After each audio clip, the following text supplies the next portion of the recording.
Welcome back to Eastern Psychologist. आज हम देखेंगे DSM-5 के फर्स्ट चैप्टर में approach to clinical case formulation. जब भी हमारे पास कोई पेशेंट आता है तो हमें उसकी केस फार्मूलेशन करनी होती है। उस फार्मूलेशन में हमें किन किन चीज़ों की ज़रूरत होती है वो सब इस छोटे से पैराग्राफ में गिवन है। आइए आज हम इसको समझते हैं। सबसे पहले तो ये समझना ज़रूरी है कि क्लिनिकल केस फार्मूलेशन क्या होता है। क्लिनिकल केस फार्मूलेशन का मतलब है कि हमारे पास जो भी पेशेंट आ रहे हैं हम उसकी एक केयरफुल क्लिनिकल हिस्ट्री लें और उसकी एक समरी तैयार करें। अब हमें इस हिस्ट्री में कौन कौन से फैक्टर्स लेने होते हैं, that is social factors, psychological factors and biological factors of the individual और पेशेंट और क्लाइंट। हमारा जो भी क्लाइंट है, पेशेंट है या कोई भी इंडिविजुअल है, हमें उसके ये तीनों फैक्टर्स आइडेंटिफाई करने होते हैं। ये तीनों फैक्टर्स क्यों आइडेंटिफाई करने होते हैं? क्योंकि इनकी बहुत बड़ी कंट्रीब्यूशन होती है किसी भी मेंटल डिसऑर्डर के डेवलपमेंट में। अब नेक्स्ट है कि अगर हमें ये सारे फैक्टर्स आइडेंटिफाई करने हैं तो फिर हम DSM-5 के क्राइटेरिया को क्यों पढ़ते हैं? इसकी दो रीज़न्स हैं। एक तो ये कि इसका जो डायग्नोस्टिक क्राइटेरिया है ये सफिशेंट नहीं होता है किसी भी मेंटल डिसऑर्डर को डायग्नोज करने में और उसका ट्रीटमेंट प्लान डेवलप करने में। इसके लिए ज़रूरी है कि हम इन फैक्टर्स को आइडेंटिफाई करें। उसके बाद अगर हमें इन्हीं फैक्टर्स को आइडेंटिफाई करना है तो हम DSM-5 के क्राइटेरिया को क्यों यूज़ करें?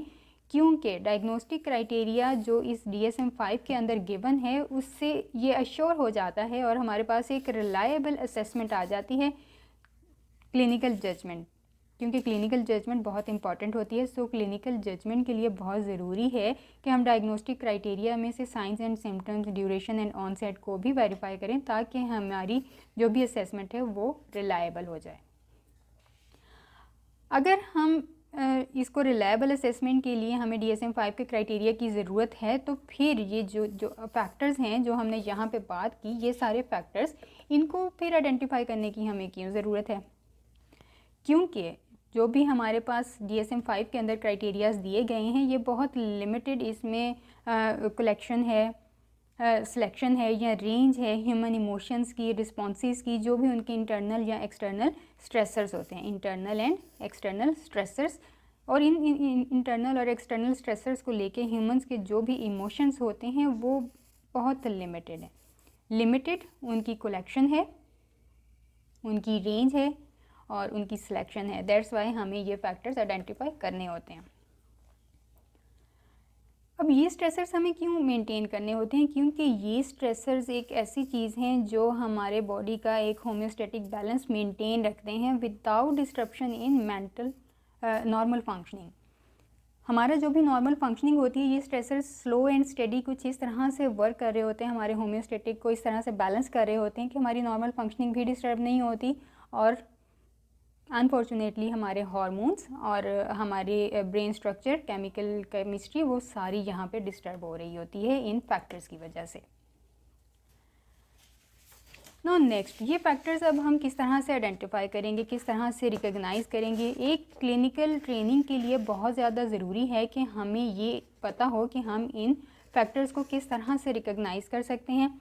इसके लिए बहुत ज़्यादा ज़रूरी है कि आपको आइडेंटिफाई करना आता हो mental state examination. Mental state examination आपको पता हो कि किस तरह से आइडेंटिफाई करना है। इसके अलावा आपको पता हो कि जो हमारे 4 P's होते हैं इनके कॉम्बिनेशन को किस तरह से रिकॉग्नाइज करना है। अब ये 4 P's क्या होते हैं? 4 P's ये हमारे पास इनको हम 4 P's को मेंटल हेल्थ ट्रीटमेंट फैक्टर्स भी कहते हैं। इन 4 P's को हम कहते हैं 4P factor model for psychological assessment और साइकोलॉजिकल मेडिसिन, और ये होते हैं 4 P's। 4 P's हैं क्या? Predisposing factors, precipitating factors, perpetuating factors and protective factors. ये वो फैक्टर्स हैं जो कि हमें आइडेंटिफाई करने होते हैं केस फॉर्मुलेशन में मेंटल स्टेट एग्जामिनेशन के बाद।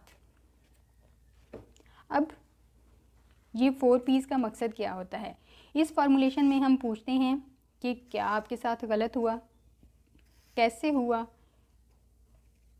किस तरीके से हुआ, और अब हम इससे रिलेटेड अब हम कर क्या सकते हैं कि ये ठीक हो जाए।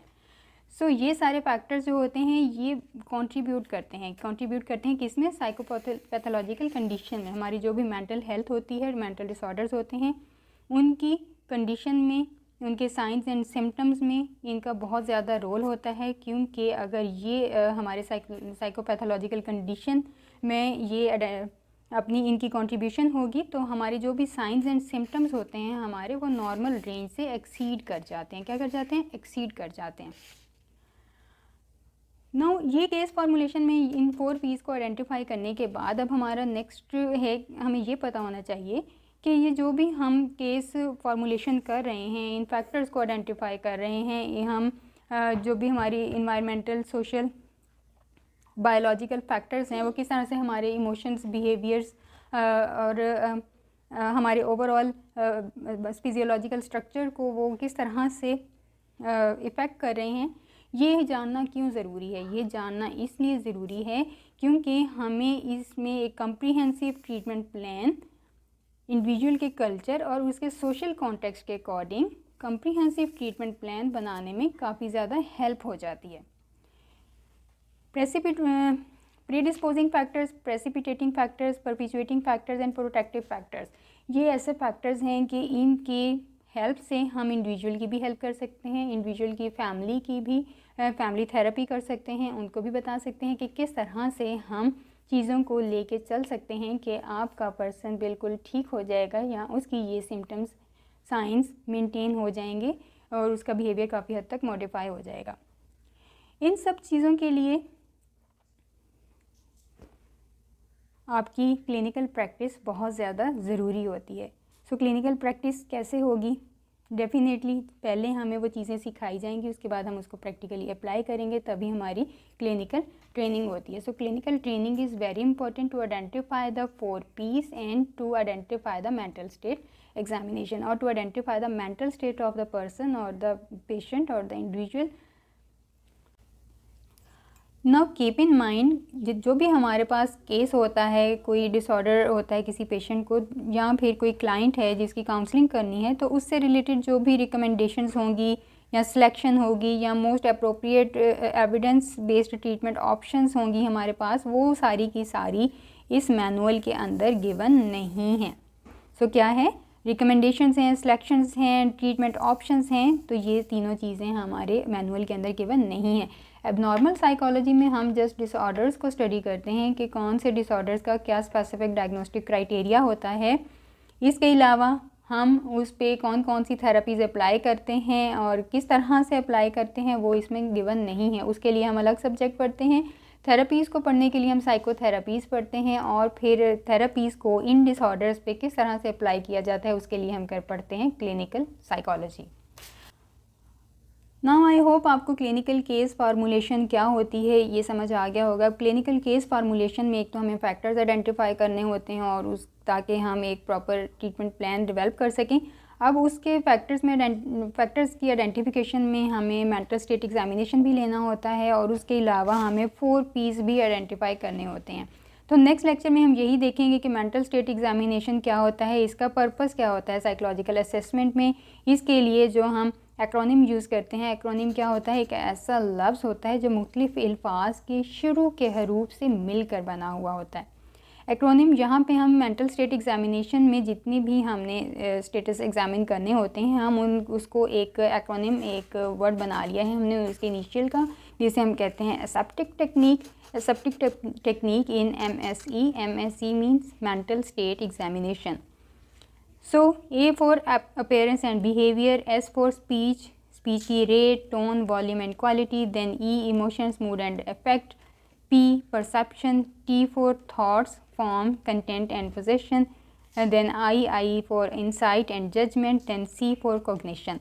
तो हम देखेंगे हम इस टेक्निक को यूज़ करके किस तरह से इन सारी मेंटल स्टेट्स को एग्जामिन करेंगे और इसके लिए कौन से अप्रोप्रिएट वर्ड्स हैं जो हमें केस फार्मूलेशन के दौरान लिखने होते हैं, या फिर अगर हम किसी प्रैक्टिस में वर्क कर रहे हैं तो हमें वही वर्ड्स बताने होते हैं, उससे एक अच्छा इंप्रेशन बढ़ता है।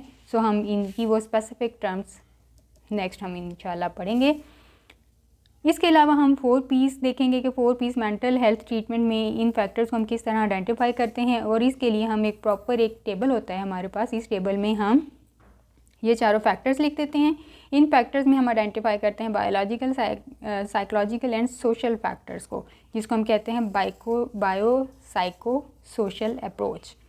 सो इन अप्रोचेस को हम किस तरह से आइडेंटिफाई करेंगे, किस तरह के इसमें क्वेश्चंस पूछे जाते हैं और हमें किस तरह से ये फैक्टर्स मिल जाते हैं, और इन फैक्टर्स के बियॉन्ड हम किस तरह से वर्क करते हैं, किस तरह से हम बिहेवियर्स को चेंज करते हैं, कहाँ पे हमें वर्क करना है, कहाँ पे इंडिविजुअल को वर्क करना है, कहाँ पे उसकी फैमिली को वर्क करना है और कहाँ पे सबको मिल के वर्क करना है। सो नेक्स्ट आने वाले लेक्चर्स में हम देखेंगे mental state examination and 4 P's। I hope आज का लेक्चर आपको समझ में आया होगा। So please subscribe the eastern psychologist, like the video, share the video and press the bell icon to be updated.